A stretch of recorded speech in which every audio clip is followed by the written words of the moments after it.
আজকে আমরা ভূগোলের কিছু গুরুত্বপূর্ণ প্রশ্ন নিয়ে আলোচনা করব, যেগুলো বেশিরভাগ বিভিন্ন কম্পিটিটিভ এক্সামে এসে থাকে। পেডিমেন্ট সমভূমির মাঝে যে অনুচ্চ পাহাড়গুলিকে বলা হয়, পেডিমেন্ট সমভূমির মাঝে অনুচ্চ পাহাড়গুলিকে বলা হয় কি?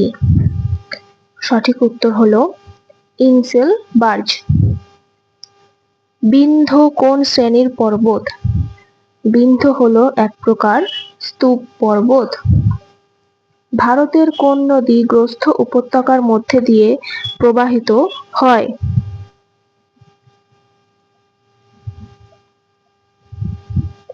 ভারতের কোন নদী গ্রস্থ উপত্যকার মধ্যে দিয়ে প্রবাহিত হয়? সঠিক উত্তর হলো নর্মদা।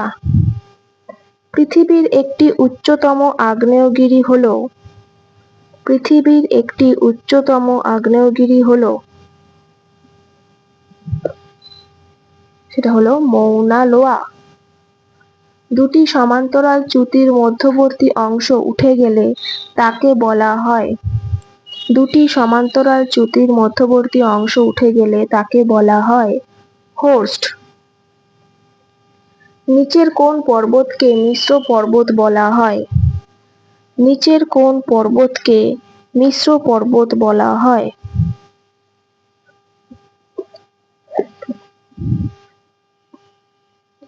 সঠিক উত্তর হবে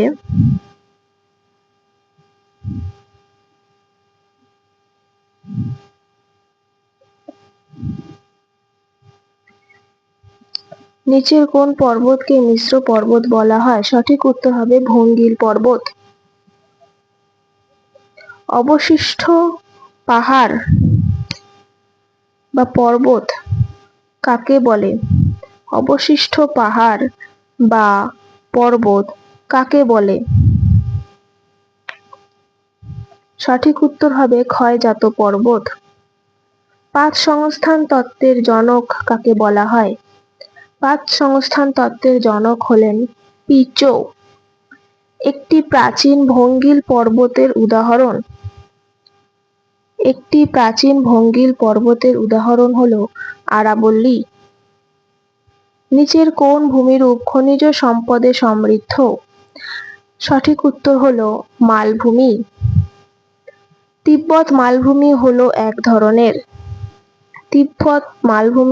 এক ধরনের পর্বত বেষ্টিত মালভূমি। পৃথিবীর বৃহত্তম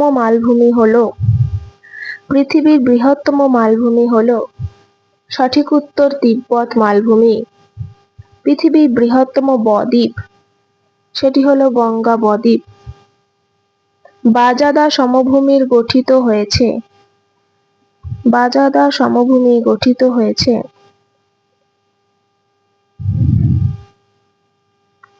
নদী ও বায়ুর কার্যে। বায়ুবাহিত উপাদানের সঞ্চয় সৃষ্ট ভূমিরূপকে বলা হয় বায়ুবাহিত উপাদানের সঞ্চয়ে সৃষ্ট ভূমিরূপকে বলা হয় লোয়েস। পৃথিবীর বৃহত্তম ভঙ্গিল পর্বত সঠিক উত্তর হলো আন্দিজ। ব্যাসাল্ট জাতীয় লাভার প্রকৃতি হলো ক্ষারীয়।